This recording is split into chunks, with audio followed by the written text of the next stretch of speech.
In this video, I intend to speak to you briefly about the principles I would like to follow in conducting my campaign. The first and most important is the principle of financial independence.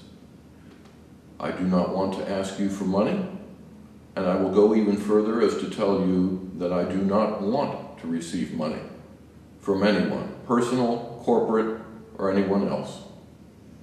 I want to maintain complete independence in this campaign. You will know that what I say to you will be my opinions and not something that is paid for by somebody else.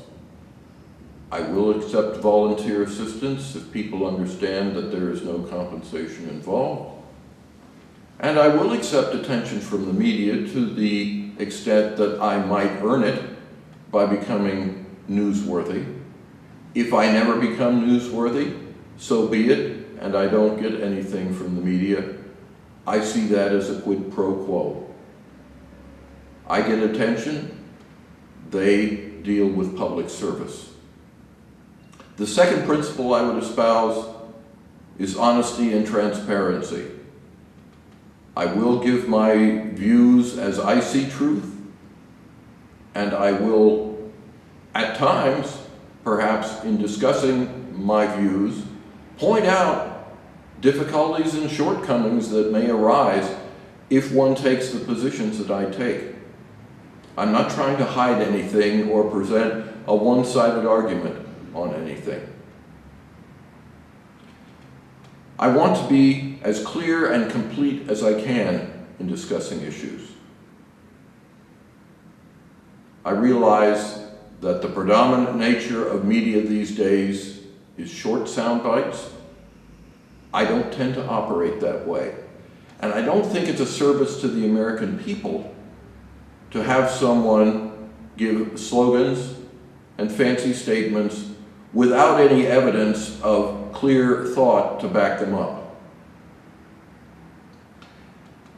I intend to focus on issues and not make the personal lives or the personalities of any other people involved in this race as part of my campaign. The only way that that would possibly happen is if someone's personality or person is so intertwined with a particular issue that it can't be separated. Now, there may be times when I discuss my own personal situation with regard to an issue, but that's me. That's not addressing somebody else.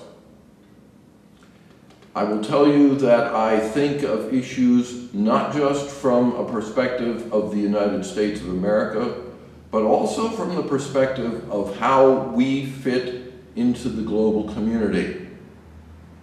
Yes, I am interested in the best interests of the United States of America, but sometimes these interests are entwined with the interests of other nations, and we need to keep that in mind as we consider the important issues of the day.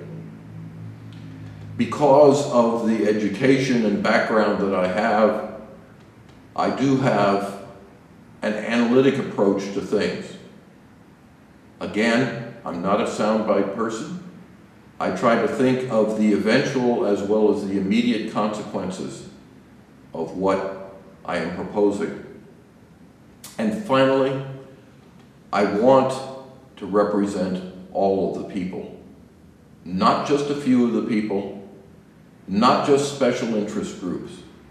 We're all in the circumstances this country finds us in together, and we need to deal with things as a community, as an American community. I expect you to hold me accountable for showing these things to be true as I discuss the issues that I will be presenting. I thank you again for your attention and look forward to speaking with you further.